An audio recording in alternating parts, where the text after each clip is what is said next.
예, 나답과 아비후의 제사, 아, 그리고 제사장 위임식과 취임식의 구속 경륜입니다.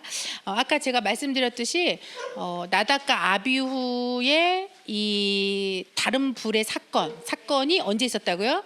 취임식, 그쵸? 주전 1445년에 있었던 취임식 당일에 이 사건이 있었고 죽음이 있었다는 거, 범죄와 죽음이 있었다는 거 살펴보도록 하겠습니다.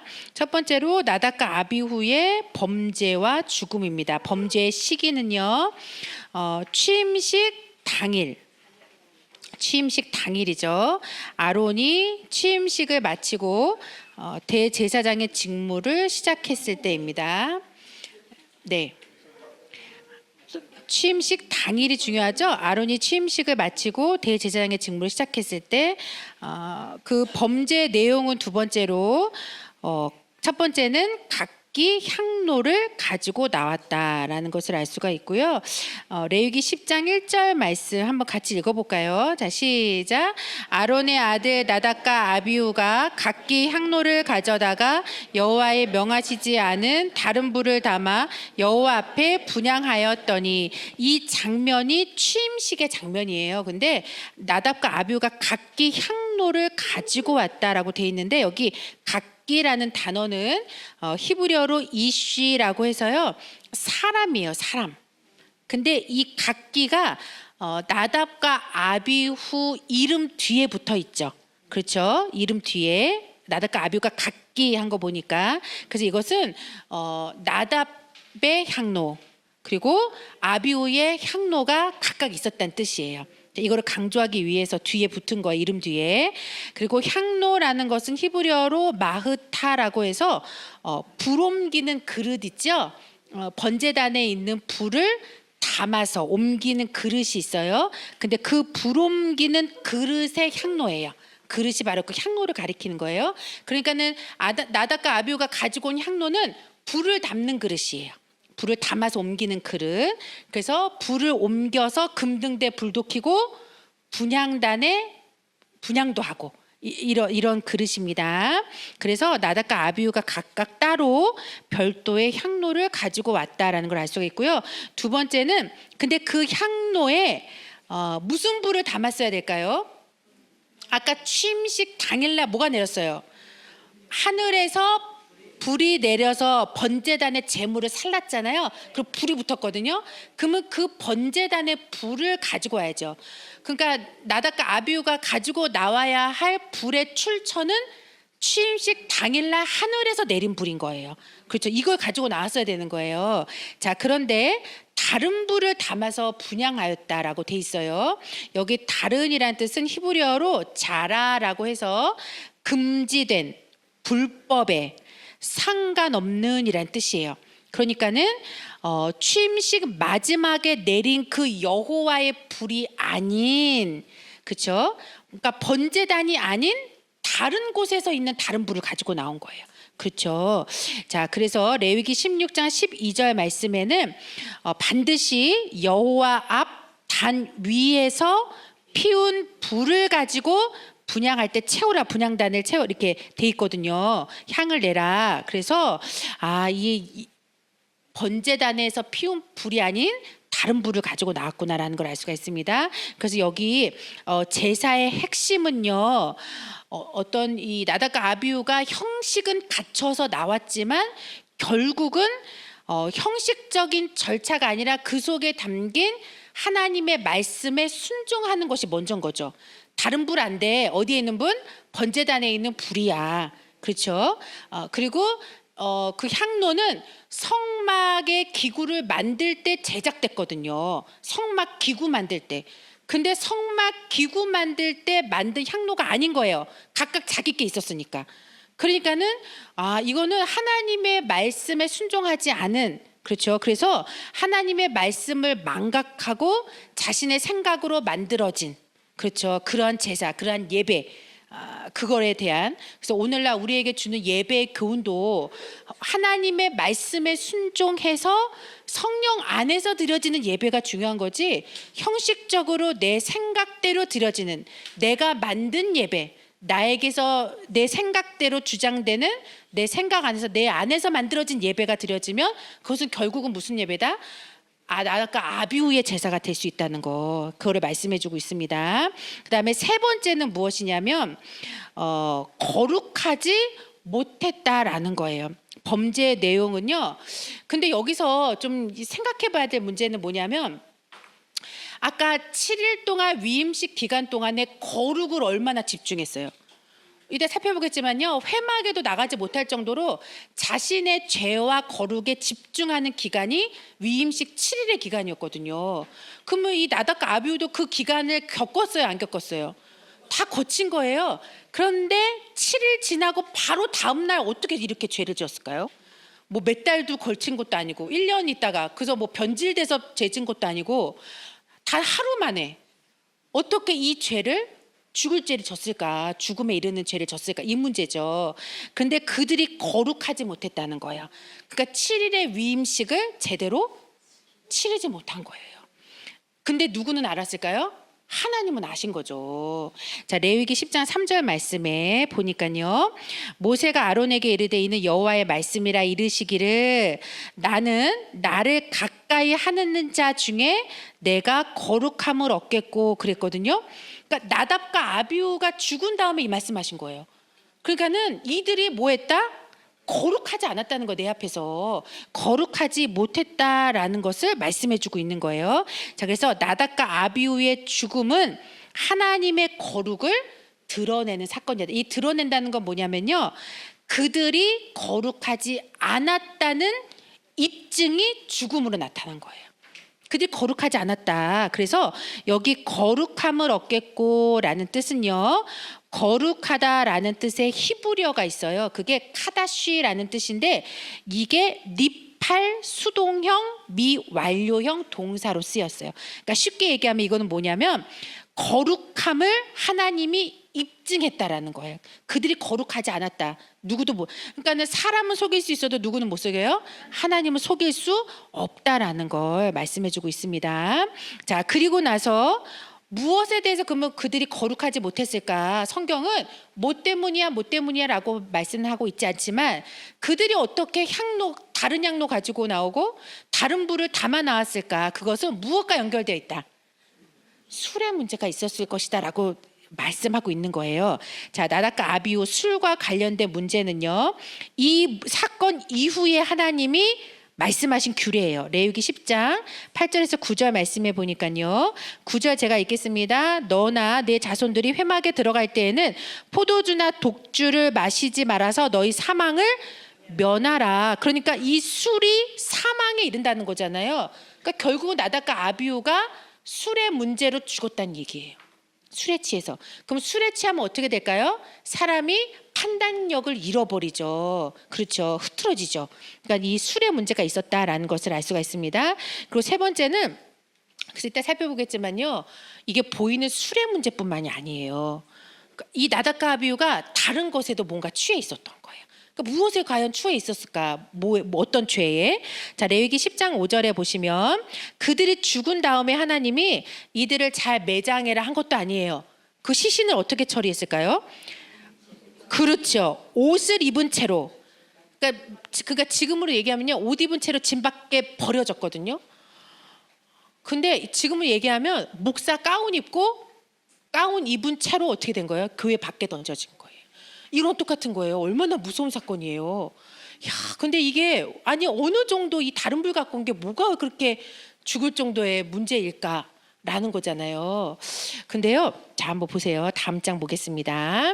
자, 그러면 이 나답과 아비후의 이 범죄가 과연 어떠한 또 이 제사장 위임식과 취임식과 연결되어 있는지 그걸 한번 살펴보면은요, 이 페이지 한번 보세요.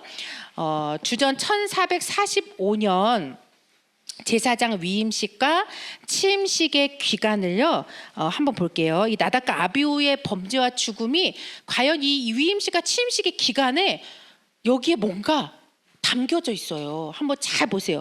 저는 그냥 연대만 공부한다 생각하지만 연대 안에는 분명히 하나님의 구속사가 담겨 있거든요.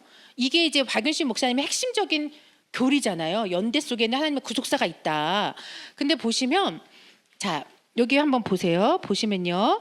제가 설명을 한번 드린 다음에 한번 쭉 보시면 이게 지금 주전 1445년에 처음으로 아론과 그 아들들이 제사장 위임식을 하고 취임식을 하는 과정을 달력으로 그린 거예요. 자 보시면 자 1월 1일이 월삭이었고 이때 1월 1일은 성막을 다 이제 완성했을 때가 1월 1일이라고 돼 있어요. 주전 1445년 1월 1일 성막을 완성했다. 그래서 성막을 완성한 다음에 성막의 모든 기구에다가 뭘 했을까요? 다 기름을 발랐어요. 기름을. 그래서 그것을 성막, 봉헌, 기름을 발랐다. 부었다 해서 도유식을 행합니다. 1월 1일 날. 자, 이 도유식을 행하고요. 자, 그리고 나서 하나님이 번제단에 대한 봉헌 예물도 드려라라고 명령을 해요. 번제단의 봉헌 예물. 그래서 12지파의 족장들이 하루씩 그 봉헌 예물을 드려요. 자, 그래서 한번 보세요. 그러면 그 다음 날 보시면요, 성막 완성한 다음에 성막 전체에다 기름을 바르고요.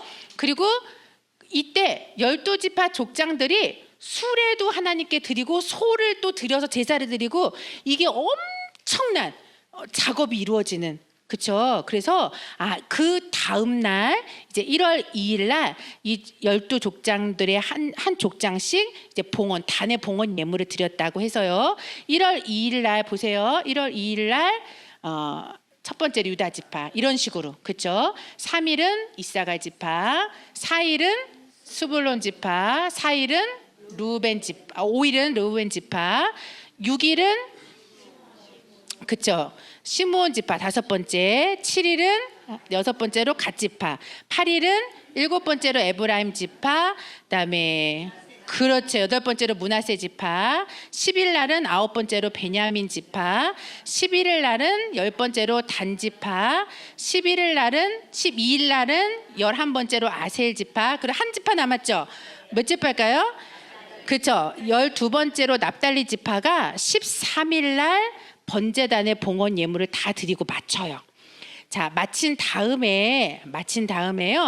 그리고 나서 그 다음 날 이 첫 14일이 무슨 절기죠? 유월절이죠. 첫 유월절이 이제 시작이 됩니다. 그런데 성경에는 이때 제사장이 위임식이 있었다라는 성경 구절은 없어요. 근데 우리가 이때 제사장 위임식을 했다라는 것을 어떻게 알 수 있냐면 분명히 하나님의 절기와 그 다음에 구속사는 서로 뭐가 될까요? 이렇게 해석이 부합되고 그 다음에 결국은 절기는 구속사는 누구로 완성된다? 예수 그리스도로 완성된다 그랬어요. 그래서 14일 날 다음 날 이 유월절의 제사장이, 왜냐하면 이 봉헌 예물 드린 다음에요, 보시면 취임식도 있잖아요. 그럼 제사도 막 드려야 되잖아요. 그러면 제사장의 위임식이 유월절 절기에 제사장이 위임됐다. 이게 아까 제가 첫 번째 말씀드린 거랑 좀 일맥상통해야 안 해요? 주 29년 6월절에 예수님이 제사장으로 위임식을 하셨잖아요. 겟세마네 동산에서. 그럼 역시 이 14일 날 6월절에도 주전 1445년 제사장의 첫 위임식이 진행됐을 것이라는 게 구속사적일까 아닐까요? 맞다는 거죠. 그리고 이렇게 해야 나중에 딱딱딱 연대가 또 어떤 구속사적인 의미가 딱 들어맞아요. 그건 나중에 또 설명해 드릴게요. 그러면 6월절에 이제 제사장의 위임식이 이제 시작이 됩니다. 그 제사장 위임식이 며칠 시작된다 그랬죠? 7일이에요. 7일간 진행이 됩니다. 그러면 자, 15, 여기서부터 시작하죠. 15, 16, 17, 18, 19, 그 다음에 20일까지가 며칠이에요? 7일이에요. 그럼 여기 위임식 기간이 여기서 이제 끝나는 거예요. 20일 날 끝나요. 위임식이 끝납니다. 그러면 여기에서의 핵심은 두 가지예요. 두 가지가 뭐냐면 이 파란색으로 되어 있는 요 위임식, 요 표시가요. 표시 안에 절기가 하나 있어요.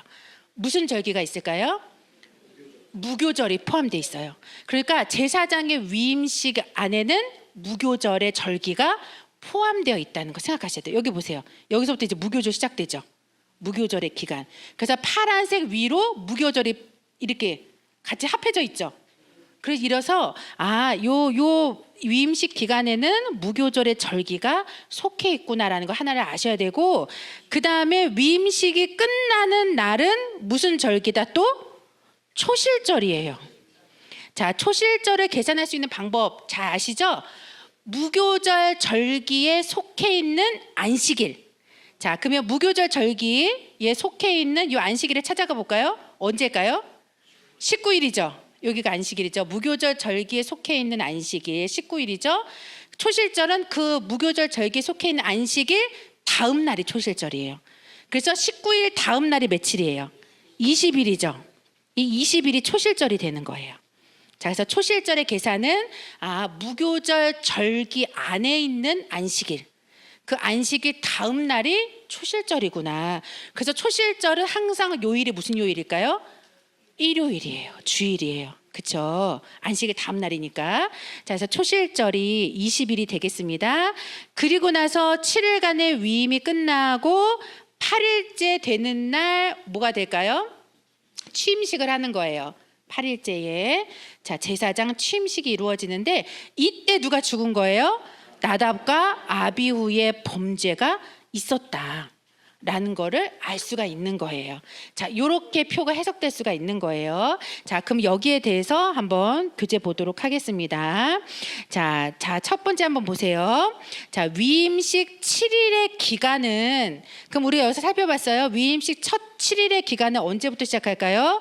1월 14일 6월절부터 1월 20일까지 딱 끝나죠. 위임식 기간이 20일까지. 이 기간 동안에는 거룩에 집중하는 기간이다. 제사장들이. 그래서 레위기 8장 33절에서 35절에 보시면, 자, 위임식은 7일 동안 행하나니 위임식이 마치는 날까지 7일 동안은 회막문에 나가지 말라 그랬죠. 7일 동안은 회막문에 나가지 않고 사망을 면하라 이렇게 말씀하고 있어요. 그러니까 죄 짓지 않도록 회막문에 못 나가게 한 거죠. 자, 그리고 두 번째는 위임식 다음 날 8일째 이날이죠. 이날 21일.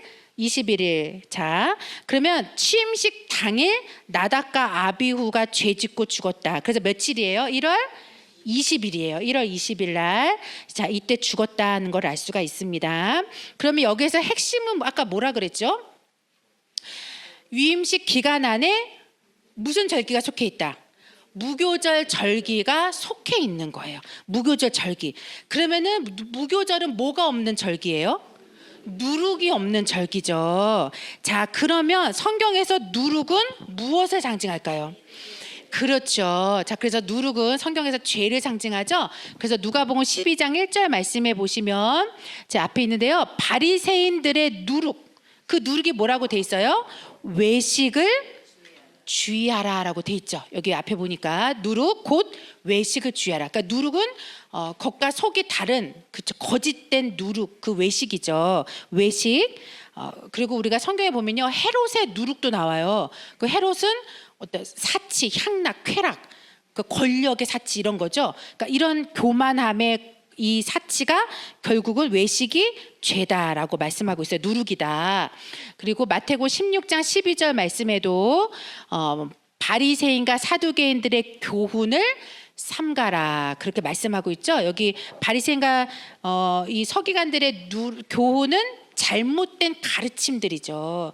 그러니까 예수님 앞으로 가지 못하게 막는 그렇죠. 인간적인 그런 가르침. 이것이 결국은 누룩이다라고 말씀하고 있는데요.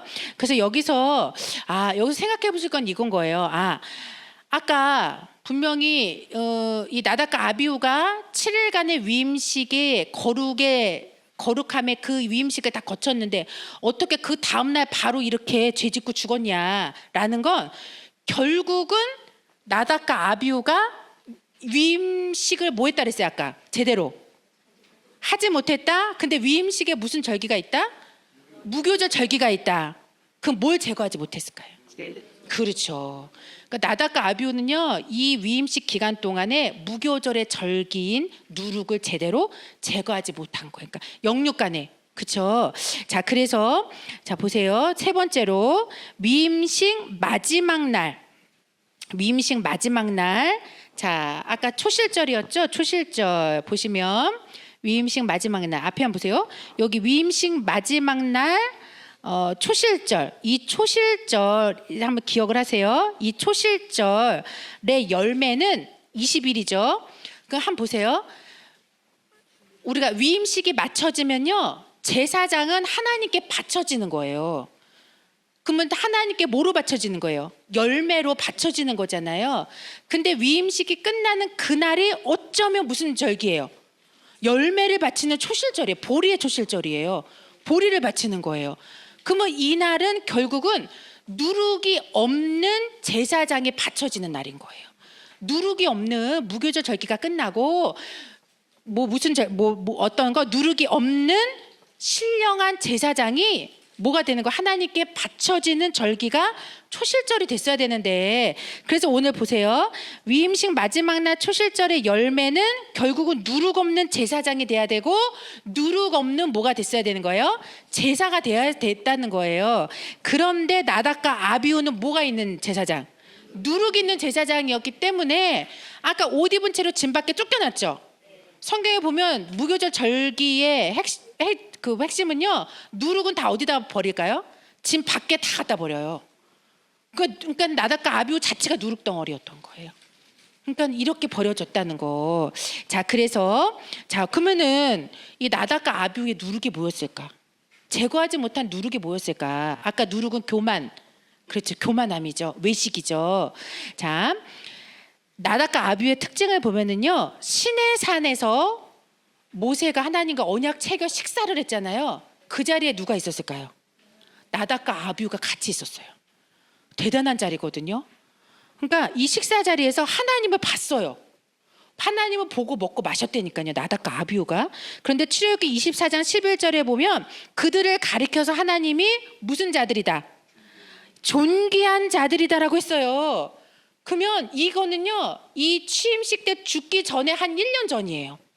그러니까 1년 전 만에 이때 시내산에 올라갔을 때가 주전 1446년 3월쯤 되거든요. 3월에 이제 시내산 올라갔을 때가 1446년 주전 1446년 3월쯤에 시내산에 갔잖아요. 언약 체결식 할 때. 그리고 나서 1년쯤 뒤에 지금 1445년 1월 20일 21일에 죽은 거잖아요. 21일 날. 그럼 거의 1년 됐잖아요. 1년 만에 존귀한 자에서 뭐가 된 거예요?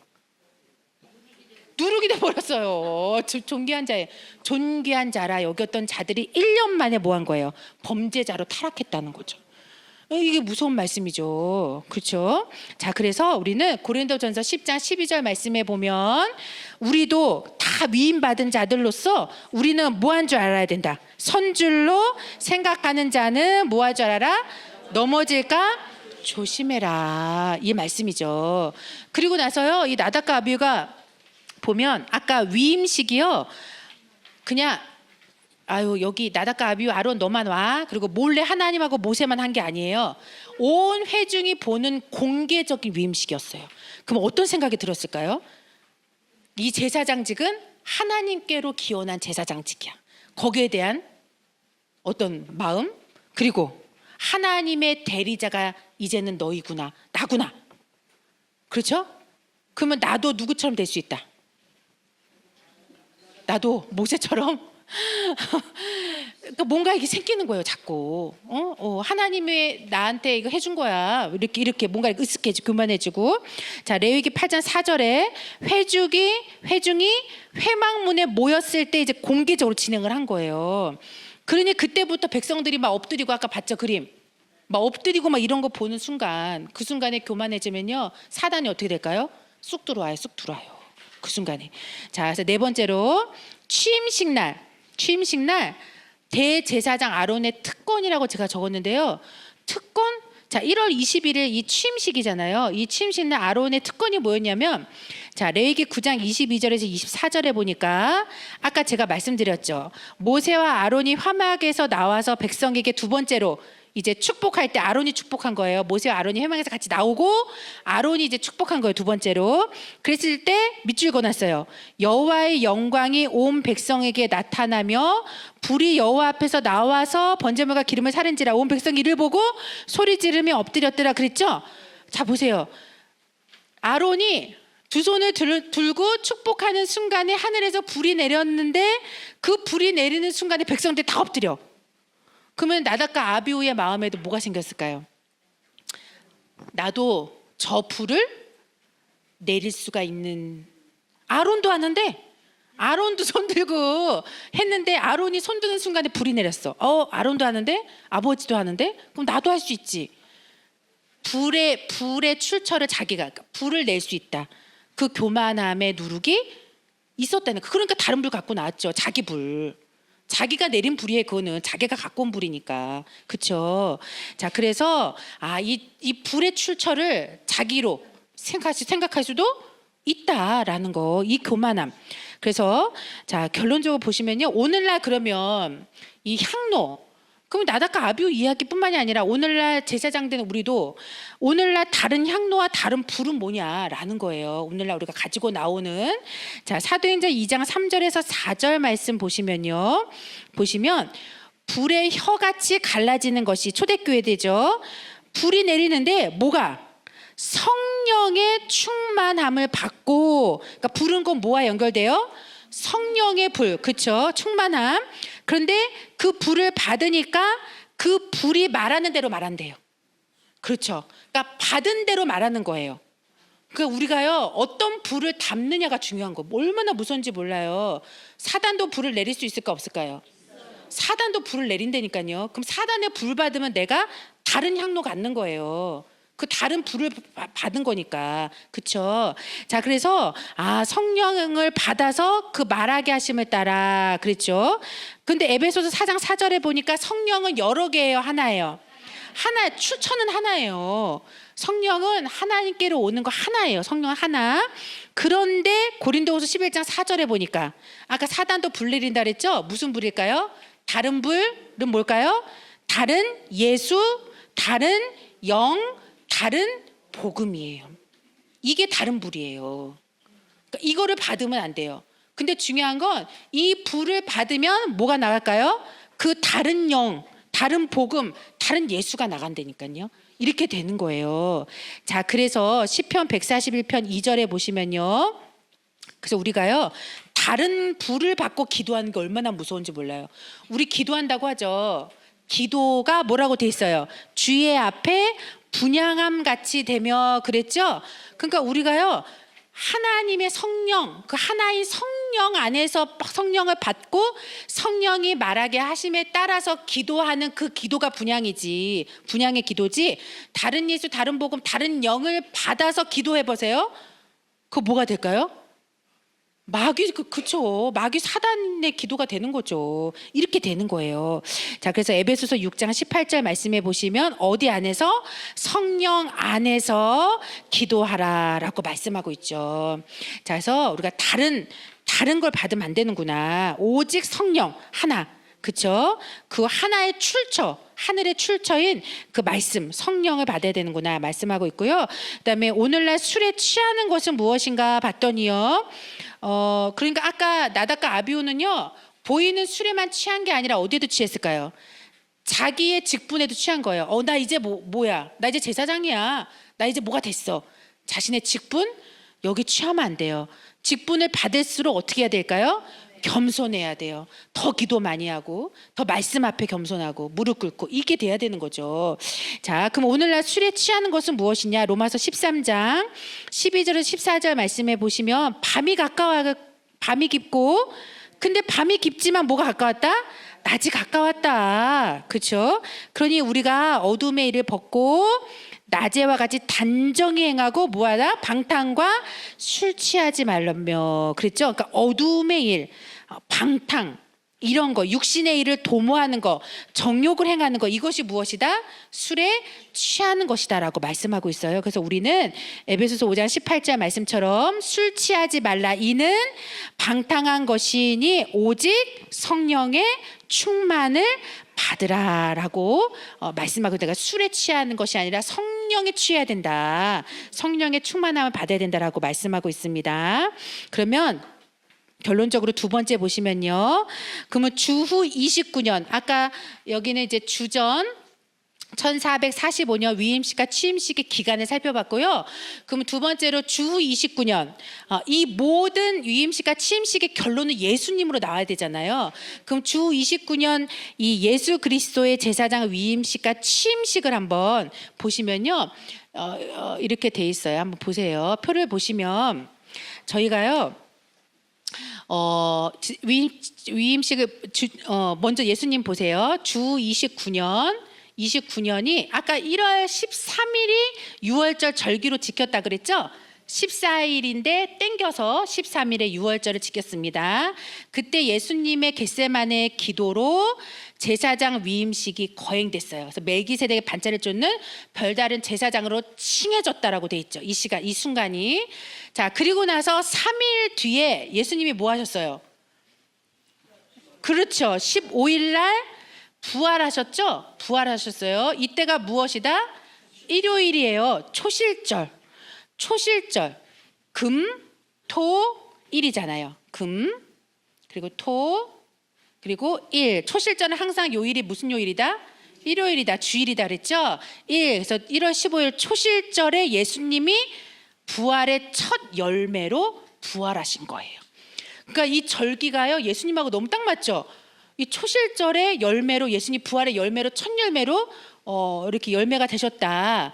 자, 근데 1445년 주전 1445년도 마찬가지로 자, 1월 14일 날 제가 위임식의 시작이 1월 14일, 그러니까 봉헌 예물, 단의 봉헌 예물을 드리고 다음 날 위임식을 했다는 게 성경적이고 구속사적이라는 게 뭐냐면 예수님과 맞는 거예요. 예수님으로 결론 내야 맞는 거니까. 그러면 1월 14일 날은 유월절이었고 이때가 위임식을 시작했어요. 주전 1445년에는. 자, 그리고 나서 위임식이 며칠 있었어요? 7일 동안 있었죠. 그리고 나서 1월 20일이 무슨 요일이에요? 초실절이에요. 근데 초실절에 누룩 없는 제사장이 하나님께 첫 열매로 바쳐지는 날이에요. 위임식이 끝난 거니까 이제 제사장이 하나님께 바쳐지는. 근데 어쩌면 그날이 초실절이에요. 위임식이 맞춰지는 날이 초실절, 제사장이 첫 열매로 바쳐지죠. 그런데 그 다음 날 21일 취임식이 있었죠. 근데 이때 나답과 아비후가 죄 짓잖아요. 범죄하죠. 그래서 그 취임식의 제사가 어떻게 됐다? 실패했다. 근데 그 실패한 제사를 누가 완성했다? 예수님이 십자가의 제사로 완성하셨다. 이게 구속사적인 해석이잖아요. 그렇죠? 이게 구속사적인 해석이라는 거예요. 너무너무 정확하죠? 근데 오늘 제가 말씀드리고 싶은 건 뭐냐면 이 해석에 대한 잘못된 견해를 지금 말하고 있는 견해들이 있어요. 자, 그게 뭐냐면요. 한번 보세요. 제가 적어놨는데요. 하나님의 이건 정확한 시간표예요. 시간표고 구속사적인 이 구속의 사역의 성취인데 예수님이 거기에 반하는 견해가 하나가 있는데요. 자, 그게 뭐냐면 아까 보시면요. 자, 한번 보세요. 우리 아까 지금 제가 번제단에 봉헌 예물을 드릴 때 언제부터 봉헌 예물을 드렸다고 돼 있어요? 1월 2일부터 드렸다고 되어 있죠? 1월 2일 날. 이날은요. 봉헌 예물을 드릴 수 있는 시간 여유가 없어요. 이걸 드릴 수 있는. 자, 그런데 이거를 뭐라고 얘기하는 견해가 있냐면 1월 1일 날 성막 봉헌 기름 다 바르고 12지파 족장들이 수레 드리고 소 다 잡아갖고 제사 드리고. 소 잡는데 얼마나 걸릴까요, 시간이? 12지파 소 잡는 거요? 다 잡고. 그렇죠? 자, 근데 이때 번제단의 봉헌 예물도 드렸다. 단의 봉헌 예물도 드렸다 해서 이때부터 드렸다고 해서 첫날로 잡는 거예요. 1월 1일 날로. 1월 1일 날로 봉헌 예물을 드렸다고 하는 견해가 있어요. 근데 이 견해를 주장하는 게 뭐냐면 요 구절 때문이에요. 요 구절 무슨 구절이냐면요. 자, 보세요. 날에 대한 표현인데요. 이거를 잘못 해석한 거예요. 날. 이 날에 대한 해석. 교재 보시면 있는데요. 하나님이 단의 봉헌 예물을 드려라. 족장별로 하루씩 드려라. 그랬어요. 12족장별로. 자, 그러면 민수기 7장 10절에 그래서 이런 구절이 있어요. 단의 기름을 바르던 날에 족장들이 단의 봉헌 예물을 위하여 드렸다. 그럼 이것만 보면은 그날 드린 것 같아요? 안 드린 것 같아요? 봉헌 도유식 할 때 그 성막 그 기름 붓는 날 도유식 할 때 1월 1일 날이잖아. 그럼 이때부터가 맞는 것 같은데 이렇게 해서 가는 거예요. 근데 여기에 나온 날이라는 이 단어가 히브리 원문에는 어떻게 돼 있느냐를 잘 보셔야 돼요. 자, 이 날이라는 단어는요. 자, 4페이지 한번 보세요. 그렇죠. 히브리어로요. 베요미란 뜻이에요. 그래서 요미 날이잖아요. 날. 근데 배자가 붙잖아요. 그러면 이거는 때를 가리키는 단어예요. 그러니까 데이, 무슨 데이, 뭐 날, 그날, 뭐 데이, 그러니까 하루 뭐 이런 개념이 아니고요. 때. 그래서 여기 영어 성경에는 뭐라고 돼 있어요? when으로 돼 있어요. when. 때. 그러니까 이거는 뭘 얘기하냐면요. 단의 봉헌 예물을 드렸던 그때쯤이란 뜻이에요. 그 날, 데이라가란 뜻이 아니에요. 그래서 보세요. 이거 단의 기름 부음을 받은 날에 그럼 1월 1일이냐? 근데 그게 아니란 증거는 아까 또 민수기 7장 84절 한번 보세요. 보시면 이거는 7장 84절은 12족장들이 봉헌 예물을 다 드렸을 때예요. 이제 다 드렸어. 이제 다 드렸어요. 다 드린 날 그리고 나서 정리하는 내용이에요. 한 지파, 두 지파, 세 지파, 이제 12지파가 12일 동안 다 드렸어. 그리고 정리하는 구절이 84절이거든요. 근데 이때도 무슨 단어를 썼어요? 이는 곧 단에 기름 바르던 날. 아니 그럼 1월 1일이 아니잖아요. 12지파가 다 드렸는데 하루씩 12일이 지났는데 무슨 1월 1일이에요. 그렇죠? 정리하는 그 단어거든요. 그러니까 여기만 보더라도 이 날의 개념을 잘못 이해한 거구나. 그러니까는 단의 봉헌 기름을 부르던 그때쯤 해서 이제 소드리고 뭐 수레드리고 다 하고 그 다음 날 이제 한 지파씩 하나님께 드렸다라는 게 성경적인 것이고요. 이 날에 요 하나만 보더라도 이거는 아니구나라는 걸 알 수가 있고, 두 번째는요. 오늘의 핵심이에요. 오늘 두 번째는 절기와 사건의 부합성이라고 제가 해놨는데요. 자, 보시면요. 한번 보세요. 제가 참고로 적어 놓으실게. 우리가 창세기 1장 14절 창세기 1장 14절 말씀에 보시면 여기에 하나님의 창조의 기사, 창조하신 장면을 기록하고 있는데 여기 뭐가 있냐면 사시와 그 다음에 뭐가 있어요? 징조를 하나님이 창조하셨어요. 근데 여기 사시라는 단어가 히브리어로 모에드란 뜻이에요. 모에드는 무슨 뜻이냐면요. 절기란 뜻이에요. 절기. 그러니까 이미 하나님이 절기를 창조할 때 만들어 놓으셨다는 거예요. 그러니까 하나님의 구속사는 절기에 맞춰서 진행해요. 그래서 너무 신기하지. 예수님까지 이렇게. 자, 근데 여기 징조라는 단어는 히브리어로 보면 표징이라는 뜻이에요. 표징. 예. 그러니까는 절기는 하나님의 구속사의 정확한 뭐라는 거예요? 표징이라는 거예요. 그런데 요한복음 5장 39절에 보시면 모든 성경은 누구를 증거했어요? 예수님을 증거했죠. 모든 성경은 곧 예수 그리스도를 증거했다. 그러니까 결국은 구속사의 주인공은 누구라는 거예요? 예수님이죠. 그러면 절기의 완성자도 누구예요?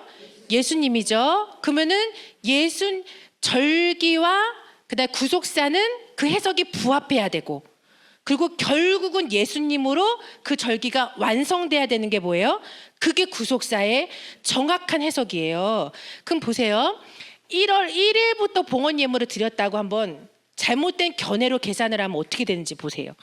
1월 1일부터 그러면 단에 봉헌 예물을 드렸다. 잘못 해석해서 그럼 첫째 날부터 가겠죠? 그러면 12일 동안 드려요. 12족장이. 그럼 끝나는 날이 언제일까요? 맞춰지는 게 위임 그때 13일 날 이제 13일 12일까지 드리고 그다음에 13일 날 뭐가 시작될까요? 위임식이 시작이 돼요. 바로 이제 다음에 단의 봉헌 예물 드리고 나서 위임 시작되죠? 위임식이 며칠이었어요? 7일. 그럼 7일이 지나면 며칠이냐면 1월 19일이에요. 1월 19일. 그러면 이때가 7일 지나면 뭐가 될까요? 위임식이 맞춰지는 거예요. 위임식이 맞춰져요. 그러면 위임식이 맞춰지고 나서 1월 20일. 그러면 1월 20일은 뭐가 될까요? 위임식 맞춰지면 마친 다음에 뭐가 돼요? 취임식이 이루어지죠. 취임식. 근데 아까 저희가 주전 1445년 1월 20일의 절기는 무슨 절기가 있다 그랬어요? 초실절이라 그랬죠. 20일은 초실절이에요. 그러면 초실절 날 뭐가 된 거예요? 나답과 아비후가 죄 짓고 죽은 거예요.